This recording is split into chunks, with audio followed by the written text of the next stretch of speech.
नमस्कार, आप देख रहे हैं आवाज इंडिया, देश की भरोसेमंद आवाज। मैं हूं पिंकी। आइए नजर डालते हैं आज की हेडलाइंस पर। बिहार के युवाओं के लिए पीएम मोदी की बड़ी सौगात, 62,000 करोड़ के विकास परियोजनाओं की घोषणा। बरेली में तौकीर रजा के करीबी पर कार्रवाई, नफीस का अवैध बारात घर ढहाया गया। बिहार चुनाव से पहले कांग्रेस की 20 साल 20 सवाल योजना एनडीए को घेरने की तैयारी में।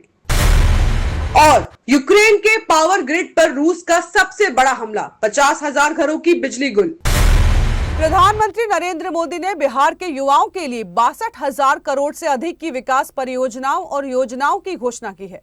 राज्य में शिक्षा, कौशल और रोजगार के क्षेत्र में कई बड़ी घोषणाएं की हैं। कुल मिलाकर 62,000 करोड़ से अधिक की योजनाओं और परियोजनाओं का ऐलान किया गया है। प्रधानमंत्री ने देश भर के आईटीआई छात्रों को कौशल दीक्षांत समारोह में संबोधित करते हुए कहा कि कौशल विकास ही भविष्य की सफलता की कुंजी है। इस अवसर पर पीएम मोदी ने देश भर में 1200 नई स्किल लैब का उद्घाटन भी किया है। बिहार के लिए विशेष तौर पर नई स्किल ट्रेनिंग यूनिवर्सिटी की स्थापना, विश्वविद्यालयों में सुविधाओं का विस्तार और युवा आयोग का गठन करने की घोषणा की गई है। साथ ही हजारों युवाओं को सरकारी नौकरी के नियुक्ति पत्र भी प्रदान किए जाएंगे। राज्य सरकार ने उच्च शिक्षा को बढ़ावा देने के लिए ये फैसला किया है। जब बिहार के युवाओं का सामर्थ्य बढ़ता है तो स्वाभाविक रूप से देश की ताकत भी बढ़ती है। बिहार के युवाओं का सामर्थ्य और बढ़ाने के लिए एनडीए सरकार पूरी प्रतिबद्धता से काम कर रही है। आरजेडी कांग्रेस के शासनकाल की तुलना में बिहार का शिक्षा बजट कई गुना बढ़ाया गया है। आज बिहार में करीब करीब हर गांव टोले में एक स्कूल बन चुका है। इंजीनियरिंग कॉलेज हो, मेडिकल कॉलेज हो, इनकी संख्या भी कई गुना बढ़ी है।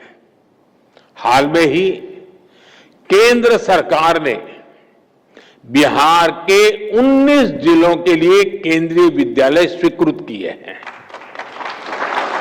एक समय था जब बिहार में स्पोर्ट्स से जुड़ा इंटरनेशनल लेवल का इंफ्रास्ट्रक्चर तक नहीं था। आज बिहार में स्पोर्ट्स के नेशनल और इंटरनेशनल इवेंट्स हो रहे हैं। साथियों, बिहार सरकार ने बीते 2 दशकों में 50 लाख नौजवानों को बिहार में रोजगार से जोड़ा है।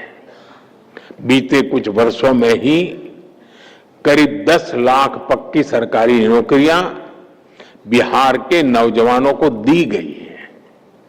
अब शिक्षा विभाग में ही देखिए कितने बड़े पैमाने पर शिक्षकों की भर्तियां हो रही है। पिछले 2 वर्षों में ही 2.5 लाख से अधिक शिक्षकों की नियुक्ति बिहार में हुई है। इससे नौजवानों को नौकरी मिली और शिक्षा व्यवस्था का स्तर भी ऊपर उठा। साथियों, बिहार सरकार अब नए लक्ष्यों को लेकर काम कर रही है। राज्य सरकार ने जितने रोजगार 20 साल में बनाए, और अभी नीतीश जी ने भी हमें अपने भाषण में बताया, आने वाले 5 साल में उससे 2 गुने रोजगार निर्माण का लक्ष्य है। संकल्प यही है कि बिहार के नौजवान को बिहार में ही नौकरी मिले, बिहार में ही काम मिले। बरेली में आई लव मोहम्मद विवाद और उसके बाद फैले बवाल के बाद प्रशासन लगातार सख्ती दिखा रहा है। पुलिस और प्रशासन की कार्रवाई जारी है। अब तक 83 लोगों को गिरफ्तार किया जा चुका है, जिनमें इत्तेहाद मिल्लत काउंसिलिंग के अध्यक्ष मौलाना तौकीर रजा भी शामिल है। इसी सिलसिले में शनिवार को बरेली विकास प्राधिकरण ने आईएमसी प्रवक्ता डॉक्टर नफीस के जखीरा इलाके में बने अवैध बारात घर पर बुलडोजर चला दिया है। अधिकारियों का कहना है कि बारात घर पूरी तरह अवैध था और बार बार नोटिस दिए जाने के बावजूद इसे हटाया नहीं गया। आपको बता दें कि डॉक्टर नफीस को 26 सितंबर के बवाल के दौरान गिरफ्तार कर जेल भेजा जा चुका है। वो तौकीर रजा के करीबी माने जाते हैं। जिला का माहौल फिलहाल तनावपूर्ण बना हुआ है और पुलिस हर गतिविधि पर कड़ी नजर रख रही है। बिहार विधानसभा चुनाव से पहले राजनीतिक सरगर्मी तेज हो गई है। कांग्रेस ने एनडीए की घेराबंदी के लिए 20 साल 20 सवाल अभियान शुरू किया है। इस अभियान के तहत हर दिन कांग्रेस के एक नेता बिहार से जुड़े मुद्दों पर सवाल करेंगे और जनता की तरफ से एनडीए की डबल इंजन सरकार की जवाबदेही तय करेंगे। पटना के सदाकत आश्रम में आयोजित प्रेस वार्ता में कांग्रेस और एनएसयूआई के नेताओं ने बताया कि पहले यूपीए सरकार के दौरान शुरू हुए प्रोजेक्ट को केंद्र और राज्य सरकार ने मिलकर बनाना था, लेकिन अब इसे मोदी जी के दोस्त अडानी को देने का निर्णय क्यों लिया गया है। पीर-पैंती बिजली घर को लेकर उठाए गए सवालों में कांग्रेस ने आरोप लगाया है कि किसानों से सस्ती जमीन लेकर महंगी दर पर बिजली क्यों खरीदी जा रही है। अडानी अन्य राज्यों में 3 रुपए प्रति यूनिट पर ठेका ले रहे हैं, लेकिन बिहार में 6 रुपए प्रति। रूस और यूक्रेन के बीच युद्ध एक बार फिर नए मोड़ पर पहुंच गया है। रूस ने यूक्रेन के पावर ग्रिड और गैस सुविधाओं पर अब तक का सबसे बड़ा हमला किया है। चेरनीहिव के पास ऊर्जा संयंत्रों को निशाना बनाए जाने से लगभग 50,000 घर अंधेरे में डूब गए हैं। यूक्रेन के अधिकारियों का कहना है कि रूस ने गुरुवार रात 381 ड्रोन और 35 मिसाइलें दागी। इनमें से कई बैलिस्टिक मिसाइलें थी। नफ्तागाज समूह की गैस सुविधाओं पर इस हमले में कई स्थानों पर आग लग गई और बिजली गैस की आपूर्ति पूरी तरह ठप हो गई। यूक्रेन के ऊर्जा अधिकारियों ने आरोप लगाया है कि यह हमला किसी सैन्य उद्देश्य के लिए नहीं, बल्कि सर्दियों से पहले आम नागरिकों को बिजली और गैस से वंचित करने के मकसद से किया गया है। पोल्तावा क्षेत्र में इन हमलों में एक बच्चा और 2 महिलाएं घायल हुई हैं और ऐतिहासिक सेंट निकोलस चर्च को भी नुकसान पहुंचा है। जलवायु कार्यकर्ता सोनम वांगचुक की पत्नी गीतांजलि अंगमो ने आरोप लगाया है कि दिल्ली में उनका लगातार पीछा किया जा रहा है। वे बता रही है कि जहां भी वो जाती हैं, एक कार उनका पीछा करती है। साथ ही काम करने वाले एक कर्मचारी को पुलिस हिरासत में लिया गया है, जहां उसे शारीरिक और मानसिक प्रताड़ना दी जा रही है। गीतांजलि ने कहा है कि एक शीर्ष संस्था के सदस्य ने डीएसपी से फोन आने की सूचना दी, जिसमें कुछ लोगों से मिलने की अनुमति की बात हुई है, लेकिन लिखित में मांगे जाने पर मना कर दिया गया है। गीतांजलि ने बताया कि राष्ट्रपति, प्रधानमंत्री और कानून मंत्री को लिखे गए पत्र का अभी तक कोई जवाब नहीं मिला है। उन्होंने ये भी कहा है कि सोनम वांगचुक से राष्ट्रीय सुरक्षा को कोई खतरा नहीं है। वो इस मामले को राजनीतिक मुद्दा नहीं बनाना चाहती और सोनम के काम को विज्ञान, शिक्षा, पर्यावरण और युवाओं के आधार पर मानती हैं।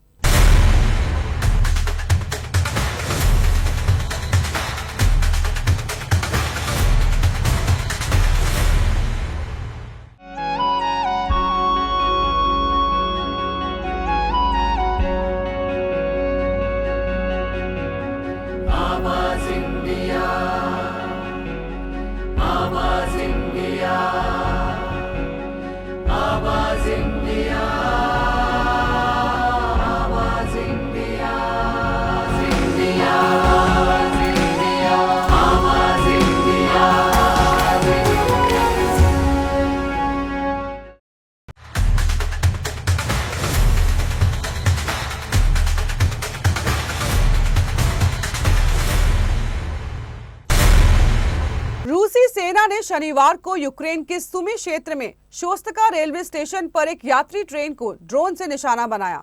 इस हमले में करीब 30 लोग घायल हो गए हैं, जिनमें यात्री और रेलवे कर्मचारी शामिल है।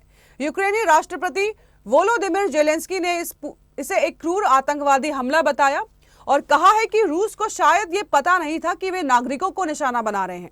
घटना के बाद बचाव दल और डॉक्टर तुरंत मौके पर पहुंचे और घायल लोगों को मदद मुहैया कराई। स्थानीय प्रशासन ने भी घटना की पुष्टि की है और बताया है कि इस हमले में अभी तक किसी की भी मौत की सूचना नहीं मिली है। जेलेंस्की ने सोशल मीडिया पर घटना का वीडियो साझा करते हुए रूस की कड़ी निंदा की और कहा कि रूस हर दिन निर्दोष लोगों की जान लेता है। उन्होंने यूरोप और अमेरिका से सख्त कार्रवाई की मांग की है और कहा है कि दिखावटी बयानबाजी से काम नहीं चलेगा। बिहार विधानसभा चुनाव से पहले राजनीतिक पार्टियों और चुनाव आयोग के बीच अहम बैठक हुई है। मुख्यमंत्री नीतीश कुमार की पार्टी जनता दल यूनाइटेड ने एक चरण में मतदान कराने की मांग रखी, वहीं भाजपा ने 1 या 2 चरणों में चुनाव कराने का प्रस्ताव दिया। भाजपा ने बूथ पर बुर्का पहनने वाली महिलाओं पर प्रतिबंध लगाने की भी मांग की है। बैठक में भाजपा प्रदेश अध्यक्ष दिलीप जायसवाल ने कहा है कि ज्यादा चरणों में चुनाव कराने से खर्च बढ़ जाता है और चुनाव प्रक्रिया लंबी हो जाती है। उन्होंने विशेष रूप से पिछड़ा, अति पिछड़ा और दलित समाज के गांव में सुरक्षा बढ़ाने और दियारा क्षेत्र में घुड़सवार सुरक्षा व्यवस्था करने की बात भी कही। जेडीयू और राष्ट्रीय लोक जनशक्ति पार्टी ने भी एक चरण में चुनाव कराने पर जोर दिया है, जबकि चिराग पासवान की पार्टी ने 2 चरणों में मतदान की सिफारिश की है। वहीं बहुजन समाज पार्टी ने कहा है कि उम्मीदवारों पर अपराध मामलों के प्रकाशन के लिए 3 अखबारों में खर्चीले प्रकाशन को रोकना चाहिए और दलित बस्तियों में बूथवार डेटा की समस्या और चुनावी प्रलोभन को रोका जाना चाहिए। इस तरह चुनाव आयोग के सामने अब पार्टियों की सुरक्षा, चरणों और चुनावी प्रक्रिया को लेकर कई सुझाव हैं। देखना होगा कि आयोग किस दिशा में अंतिम फैसला करता है। भाजपा सांसद संबित पात्रा ने भुवनेश्वर में कहा है कि कांग्रेस नेतृत्व वाली यूपीए सरकार ने 2008 के मुंबई हमले के बाद विदेशी दबाव में पाकिस्तान के खिलाफ कार्रवाई नहीं की। उन्होंने आरोप लगाया है कि तत्कालीन यूपीए अध्यक्ष सोनिया गांधी ने अमेरिकी विदेश मंत्री कोंडोलीजा राइस के दबाव में तत्कालीन प्रधानमंत्री मनमोहन सिंह को कार्रवाई से रोका। पात्रा ने वरिष्ठ कांग्रेस नेता पी चिदम्बरम के हालिया बयान को भी कोट किया, जिसमें चिदम्बरम ने कहा था कि पूरी दुनिया ने पाकिस्तान के खिलाफ बदले की कार्रवाई को रोकने का दबाव बनाया था। संबित पात्रा ने कहा है कि 2014 से पहले भारतीय सशस्त्र पूरी टीम हर तरीके से सक्षम थे, लेकिन राजनीतिक इच्छा शक्ति की कमी थी। उन्होंने बताया कि पूर्व विदेश मंत्री नटवर सिंह ने अपनी आत्मकथा में लिखा है कि यूपीए सरकार अमेरिका की सलाह पर कैबिनेट मंत्रियों का चयन करती है। 2014 के बाद प्रधानमंत्री मोदी के नेतृत्व में भारत ने मजबूत सशस्त्र बल और राजनीतिक इच्छा शक्ति हासिल की है।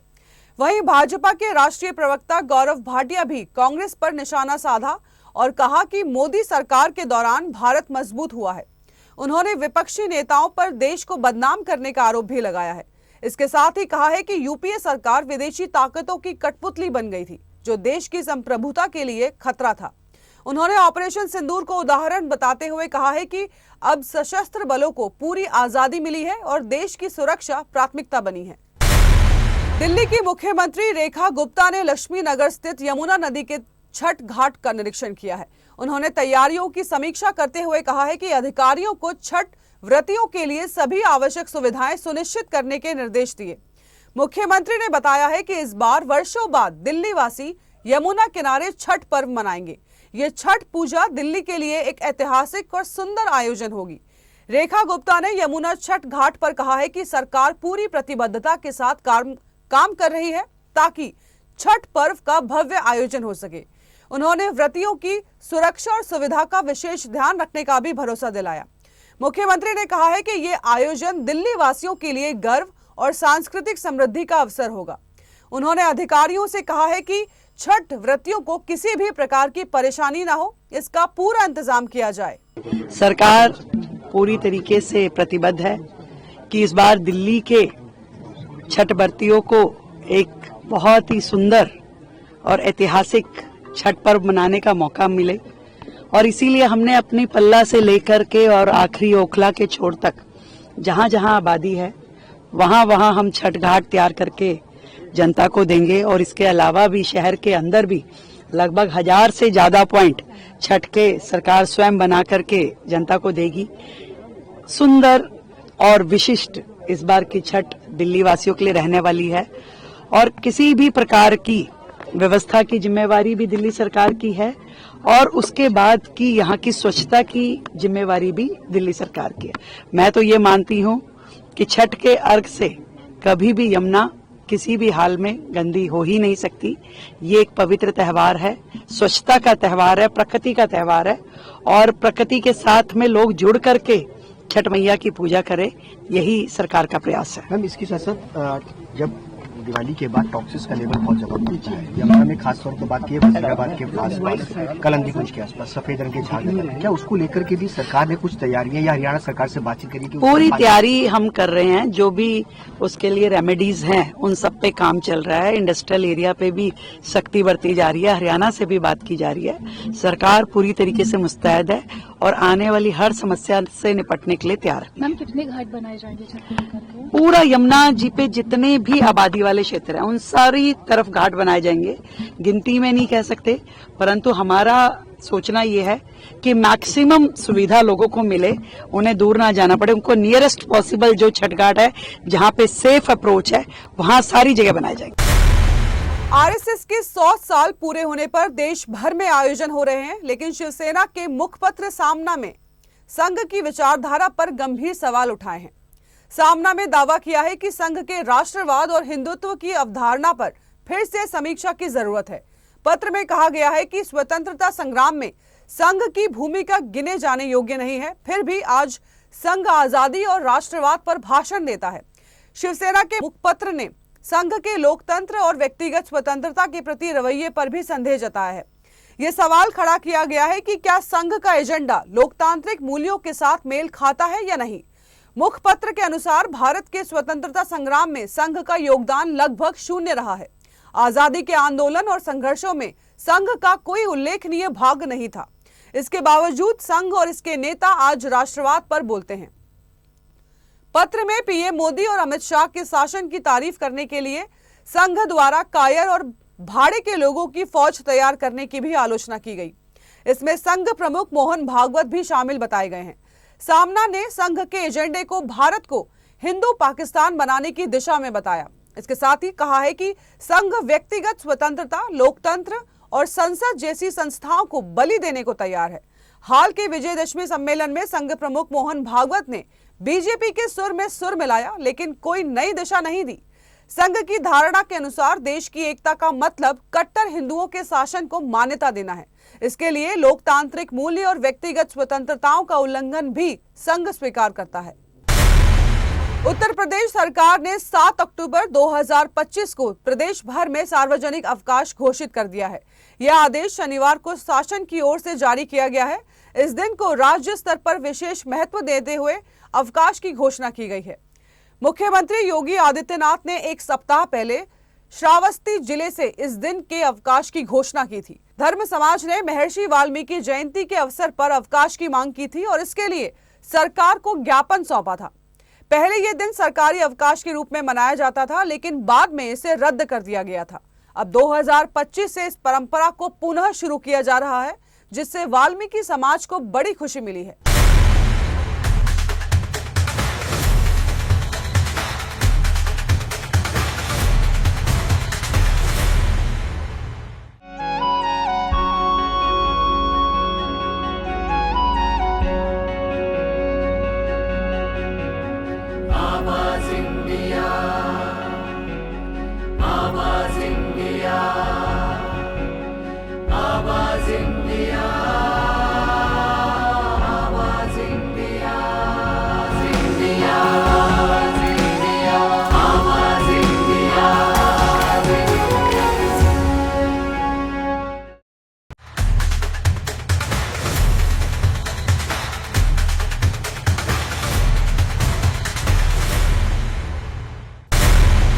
कृति सेनन इन दिनों अपनी अपकमिंग फिल्म कॉकटेल 2 की शूटिंग में व्यस्त है, जिसका एक पार्ट इटली के सिसिली में पूरा हो चुका है।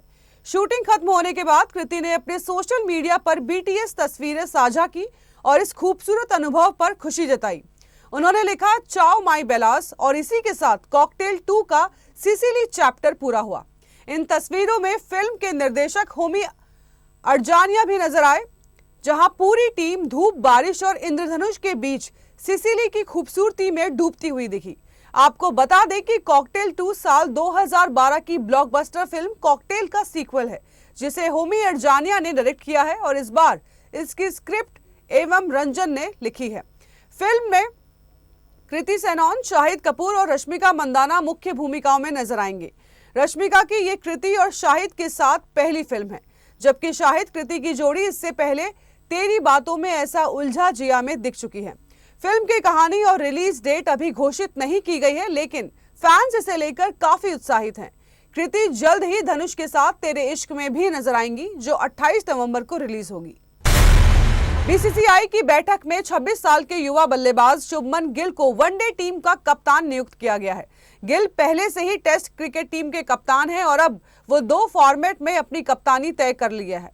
इस फैसले के बाद बीसीसीआई ने ऑस्ट्रेलिया दौरे के लिए 15 सदस्यीय टीम का ऐलान किया है। वहीं रोहित शर्मा के फैंस को झटका लगा है, क्योंकि रोहित से वनडे कप्तानी छीन ली गई है। लेकिन अच्छी बात यह है कि टीम में विराट कोहली और रोहित शर्मा दोनों ने जगह बनाई है। भारत और ऑस्ट्रेलिया के बीच पहला वनडे 19 अक्टूबर को पर्थ में खेला जाएगा।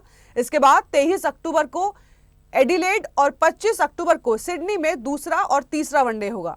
श्रेयस अय्यर को वनडे टीम का उप कप्तान बनाया गया है। अय्यर की उप कप्तानी से बीसीसीआई का इरादा स्पष्ट है कि भविष्य में हर फॉर्मेट में एक कप्तान को टीम की कमान सौंपी जाएगी। आपको बता दें कि 15 सदस्यीय टीम में रोहित शर्मा, विराट कोहली, श्रेयस अय्यर, अक्षर पटेल, केएल राहुल, नीतीश कुमार रेड्डी, वॉशिंगटन सुंदर, कुलदीप यादव, हर्षित राणा, मोहम्मद सिराज, अर्शदीप सिंह, प्रसिद्ध कृष्णा, ध्रुव जुरैल और यशस्वी जायसवाल शामिल हैं। हार्दिक पांड्या को टीम से बाहर रखा गया है। नीतीश कुमार रेड्डी को ऑलराउंडर के रूप में चुना गया है और यशस्वी जायसवाल तीसरे ओपनर के रूप में टीम का हिस्सा हैं। तो फिलहाल के लिए देश और दुनिया की खबरों में इतना ही। जुड़े रहिए आवाज इंडिया के साथ, जल्द होगी मुलाकात। तब तक के लिए नमस्कार।